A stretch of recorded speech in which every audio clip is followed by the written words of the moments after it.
그 석가모니께서 계셨던 곳은 상당히 멀지 않습니까? 그 불교가 신교에서 뻗어 나갔다는 것을 어떻게 알 수 있을까요? 먼저 불교를 여신 석가모니 부처님의 혈통을 보면요. 우리가 그동안 석가모니 부처님은 인도 민족의 주류인 아리안족이 아닙니다. 그 아까 말씀드린 그 최치원 선생의 말씀에 뭐가 있냐면 석가불은 해돋는 우이의 태양이다. 그러니까 그 동방 이라고 하는 이 동이족이 낳은 태양과 같은 인물이다 이거죠. 그리고 서토에서 드러나서나 동방에서 나왔다. 동방에서 나왔다. 이 참 최치원 선생 이 말씀 보면 정말 놀랍죠. 놀랍네요, 정말. 네. 그리고 이제 1920년대 후반 영국의 사학자 스미스라는 학자는 이제 이 석가 부처님의 혈통에 대해서 연구를 해가지고 석가모니 부처님은 동쪽에서 이주해온 코리족 출신이다 이렇게 연구 결과를 발표를 했어요. 그러니까 몽골리안 인종 중에 한민족의 일파인 코리족이 그 네팔 지역으로 이동을 했는데 석가가 바로 그 후손이다. 네.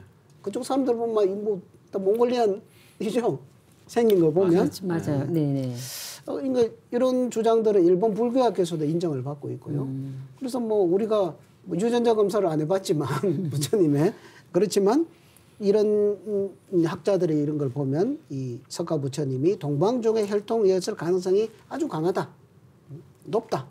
그 혈통에 따른 그런 문화적인 영향을 우리는 그 불교의 어떤 불교를 만드신 석가모니 부처님의 그 문화적 배경을 살펴보는 데서 혈통 문제를 꼭 들여다봐야 된다 말씀드리겠습니다. 그래서 그런 석가모니 부처님의 불교가 이제 중국으로 들어온 거는 이제 뭐 후한 시대라고 알려져 있습니다. 그러나 전한 시대 이제 기원전 한 200년 경에 이미 불교의 부도와 같은 휴도가 있었는데 휴도라고 하는 거는 이제 그 천재를 형성한 동인 같은 거예요. 그래서 그 부도라고 하는 건 또 불타의 음역이고 그래서 원래는 이제 불상이나 불탑을 말하는데 이제 가림탑이나 승려의 사리를 안치하는 묘탑의 의미로 쓰였던 어쨌든 그 부도와 같은 휴도가 워낙 이제 원래부터 있었다. 그럼 이 휴도가 뭐냐? 이게 동이족의 문화유산인 소도와 매우 흡사하다는 거죠. 그래서 본래 소도에서 모신 분은 우리가 시조 환웅, 배달국의 환웅의 웅상이었어요. 근데 고조선의 역대 단군들은 한 분도 빠짐없이 그 웅상을 모시고 섬겼던 건데 그래서 이제 단지 신채호 선생님 같은 경우는 우리의 소도 그리고 부도와 흉노의 휴도가 유사한 점을 들어서 아 단군의 교화가 흉노 등 각 민족에 널리 퍼졌었다. 결국 불교의 문화 속에 있는 것도 결국 우리의 그 소도 문화, 신교 문화와 직접적으로 맞닿아 있다는 얘기를 이제 하고 있습니다. 포조님께서 그 웅상에 대해서 말씀해 주셨는데요.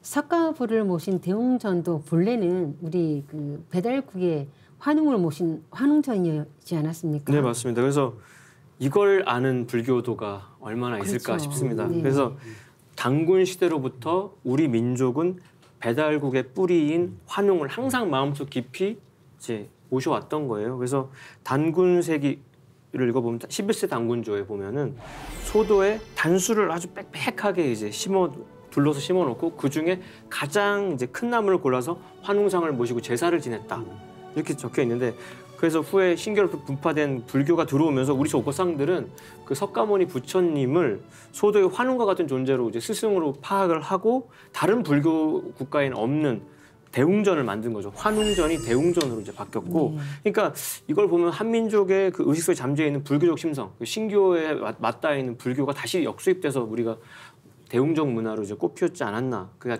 대표적인 예가 아닌가 생각이 듭니다. 불교 문화, 그래 사상을 이렇게 잘 이렇게 들여다보면 한민족의 신교 문화가 그 속에 그대로 남아 있다. 그러니까 이런 그 여러 종교의 뿌리로서 뿌리 역할을 하는 그 신교 문화가를 계승 발전시켜서 이렇게 지금의 이런 불교든 뭐 어떤 이런 유교든 이런 것들이 나왔다는 것을 우리가 이거를 통찰을 할 수가 있어야 되겠습니다.